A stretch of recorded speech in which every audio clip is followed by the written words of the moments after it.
Right, so for my research project, I did about the fitness tests within the fire service. My question was, do firefighters agree with the decrease in difficulty of the fitness tests? I chose to do this because when I joined, I noticed that the tests were relatively easy. I was told to prepare for things like the multi-stage fitness test and equipment carrying, and instead I was told to walk on a treadmill for a little while. Um, I just wanted to find out what people thought of the decrease.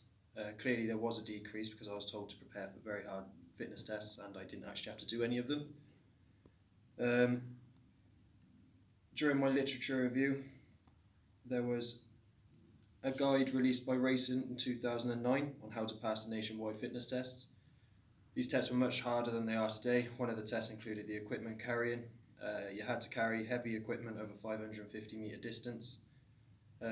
This relates to the job very well. Through experience, I have had to carry breathing apparatus sets and hoses up hills to scenes of fire. Many agreed with the test due to its relevance to the job. Many also disagree with it and say it's far too difficult. They believe for health and safety reasons you shouldn't be able to carry this much weight on your own, considering the BA set is 15 kilograms and the hoses weigh 12 kilograms. Technically, you are over the recommended manual handling regulations. This means their argument is justified, however, the rule came into play in 2011, at which point the equipment carry test was taken off the programme. So yeah, lots of people agree and disagree with the change. So I was trying to find out what people thought, why they agreed or disagreed. So how do the tests vary compared to what they used to be? Okay, so now they are the Chester treadmill test, which is walking on a treadmill for 12 minutes and it goes up every 2 minutes on incline. It's a fairly fast-paced walk, but it's normal. I'd say it's a normal pace for me, but I'm quite tall, so that's one of my advantages. Whereas back in the day, it was 2009 time was when 2011, 2009 time, it changed from the multi-stage fitness test to the Chester treadmill test. Multi-stage fitness test was clearly like it's the bleep test in layman's terms. So you're running back and forth quite frequently, and the intensity gets higher and higher, and you had to reach level 9.0, I believe. Whereas now you just have to walk for 12 minutes. So as you can see, that's quite a dramatic difference in intensity. The other ones were like obviously the equipment carry. We don't do that anymore. They say that's too difficult and too not very good for the manual handling regulations.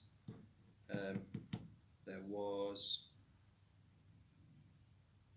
the ladder lift and lower simulation. We don't do that anymore, so that's lifting ladders, walking them around, all that sort of stuff. Equipment assembly, we don't do any of that. Basically, they've lowered the standards from very difficult tests that you have to do to get in to can you walk for 12 minutes on a fairly high intensity. So yeah, that's the difference. Okay. All right. So basically, I did qualitative research. So I wanted to find out people's perceptions, so I went with interviews.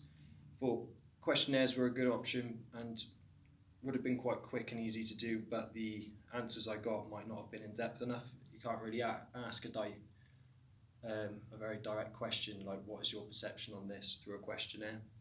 I think they might just be almost lazy. It's an easy opportunity to write something really short and not give your full opinion.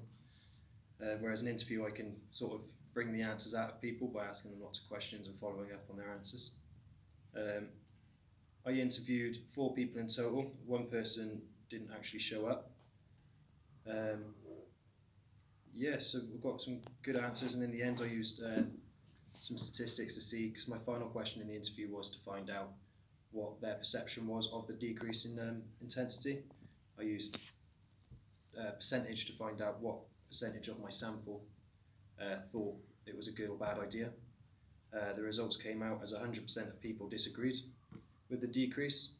However, some thought it would be a good idea for the older generation of firefighters to have easier fitness tests because they can do the more technically demanding stuff rather than the physical.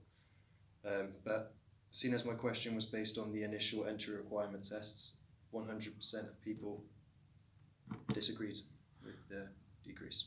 Okay, so what did they say about the fitness test? What's some of the themes that was coming out? In the interviews, Yeah. Some of the themes that were coming out was they wanted it to be almost like an elite group of people they thought they were going to be joining. Unfortunately, when they got to the fitness test, they felt like it wasn't like that anymore. They were sort of letting anyone come through. So that was one of the themes. Another one was it's dangerous to walk into a burning building if you were unfit, because if there's a big house and you're the only people that can go in there due to limited staff, you've got to search the whole downstairs, for example. If you're unfit, you'll drain all the oxygen out of your cylinder very quickly because you're breathing heavier, which means you might only get through a half or a quarter of the house and have to turn around, which means you could miss someone in the house because there's half of it still not searched, which could cost someone their life. So lots of people thought it was actually dangerous that they're lowering the fitness tests. Another theme, yeah, it was pretty much it, to be honest. It was dangerous, and they just felt like it wasn't an elite group of people anymore. It was rather just anyone that could provide day cover, as they said. Okay. Anyone who